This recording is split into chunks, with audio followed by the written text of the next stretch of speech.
కాళేశ్వరం ప్రాజెక్టులో బ్యారేజ్ల నిర్మాణం, అవినీతి ఆరోపణలపైన విచారణ కోసం ఏర్పాటు చేసిన జస్టిస్ ఘోష్ కమిషన్పై దాఖలైన పిటిషన్ల మీద ఇవాళ హైకోర్టు తీర్పు చెప్పనుంది. బ్యారేజీల్లో అవకతవకలపైన విచారణ కోసం జస్టిస్ పీసీ ఘోష్ కమిషన్ను నియమించింది రేవంత్ రెడ్డి సర్కార్.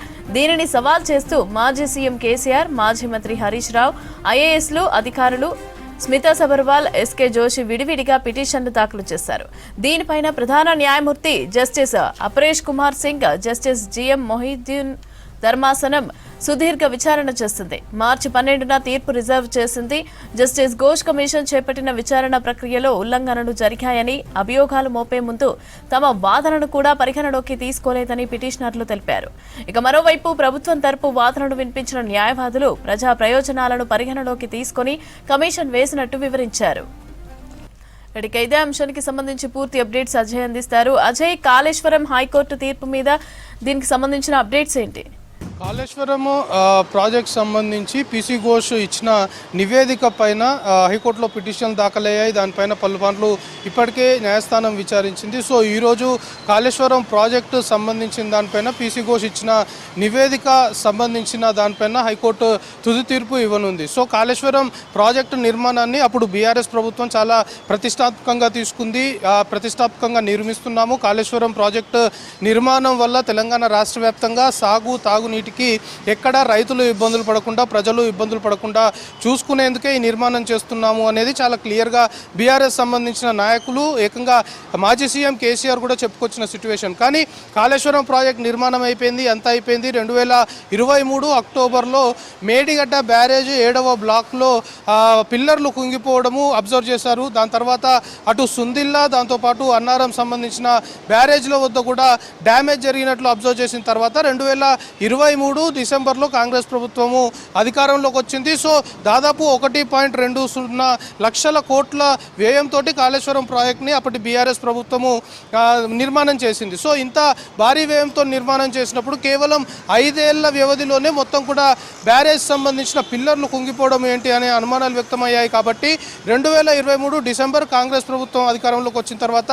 2024లో పీసీ ఘోష్ కమిషన్ ఏర్పాటు చేశారు. పీసీ ఘోష్ కమిషన్ ఏర్పాటు చేసి అసలు కాళేశ్వరం ప్రాజెక్టు నిర్మాణానికి సంబంధించి కావచ్చు, లేకపోతే నిధులకు సంబంధించిన దుర్వినియోగం జరిగిందా, లేకపోతే అవినీతికి పాల్పడ్డారా, లేకపోతే నాణ్యత లేని నిర్మాణాలు చేశారా, సో వీటన్నిటిపైన క్లారిటీ రావాలి అంటే కమిషన్ ఏర్పాటు చేయాలి అని భావించి 2024లో పీసీ ఘోష్ కమిషన్ ఏర్పాటు చేశారు. సో కమిషన్ పూర్తి స్థాయిలో గ్రౌండ్ లెవెల్లో బ్యారేజ్ సంబంధించిన నిర్మాణాలు, కాళేశ్వరం ప్రాజెక్ట్ సంబంధించిన డిజైన్లో మెయిన్ బ్యారేజ్లు ఎక్కడెక్కడైతే ఉన్నాయో అక్కడికి వెళ్ళి మొత్తం కూడా గమనించడంతో పాటు ఈ కేసుకు సంబంధించి మొత్తము ఆ పీసీ ఘోష్ కమిషన్ దాదాపు 100కు పైగా సాక్షుల్ని కూడా ప్రశ్నించింది. వాళ్ళ నుండి కొంతమేరకు సమాచారం తీసుకుంది. అయితే నిధుల దుర్వినియోగం అనుకోవచ్చు, దాంతోపాటు ప్రాజెక్ట్ సంబంధించిన వ్యయాన్ని కావాలనే ఎక్కువగా పెంచారు అనేది కూడా కొంతవరకు అనుమానాలు ఉన్న క్రమంలో నిధుల దుర్వినియోగానికి పాల్పడ్డారు, అట్ ది సేమ్ టైం అవినీతికి కూడా పాల్పడ్డారు అంటూ కూడా చాలా క్లియర్గా నివేదికలో పేర్కొంది. దాని తర్వాత మాజీ సీఎం కేసీఆర్తో పాటు అప్పటి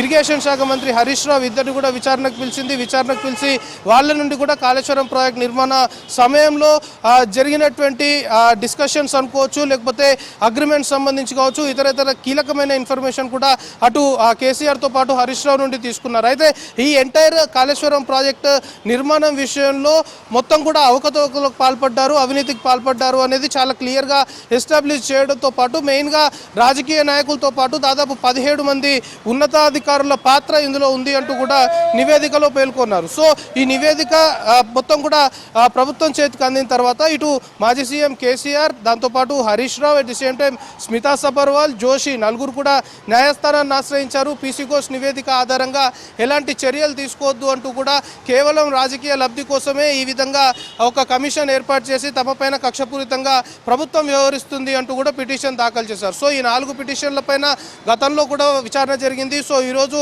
విచారణ జరిగిన తర్వాత ఈరోజు తుది తీర్పు హైకోర్టు, తెలంగాణ హైకోర్టు ఇవ్వనుంది. అయితే ఈ 4 పిటిషన్లకు సంబంధించి ఏ విధమైన డైరెక్షన్స్ ఇస్తుంది న్యాయస్థానం అనేది కొంతమేరకు పొలిటికల్ సర్కిల్స్లో కూడా హాట్ టాపిక్గా మారింది. ఎందుకంటే అటు కేసీఆర్, హరీష్ రావు, స్మితా సబర్వాల్, జోషి వేసిన పిటిషన్లకు సంబంధించి వీటిని న్యాయస్థానం ఒకవేళ డిస్మిస్ చేస్తే ఖచ్చితంగా ఆల్రెడీ తెలంగాణ ప్రభుత్వము కాళేశ్వరం ప్రాజెక్టు నిర్మాణ విషయంలో అవకతవకలకు పాల్పడ్డారు, అవినీతి జరిగింది అనేది ఇప్పటికే సిబిఐకి కూడా ప్రపోజల్ పెట్టింది. కాబట్టి ఆటోమేటిక్గా ఈరోజు తెలంగాణ హైకోర్టు ఈ 4 పిటిషన్లను డిస్మిస్ చేస్తే మాత్రం ఖచ్చితంగా సిబిఐ ఎంటర్ అయ్యే అవకాశం ఉంటుంది. సో దాని తర్వాత ఇటు కేసీఆర్ కావచ్చు, హరీష్ రావు కావచ్చు, ఇంకా ఈ మిగతా 2 పిటిషనర్లు ఎవరైతే ఉన్నారో వీళ్ళు అత్యున్నత న్యాయస్థానాన్ని కూడా ఆశ్రయించే అవకాశాలు ఉన్నాయి. కానీ ఈరోజు మరి కాసేపట్లోనే, ఎందుకంటే ఫస్ట్ అవర్లోనే బెంచ్ పైకి వచ్చే అవకాశాలు ఉన్నాయి.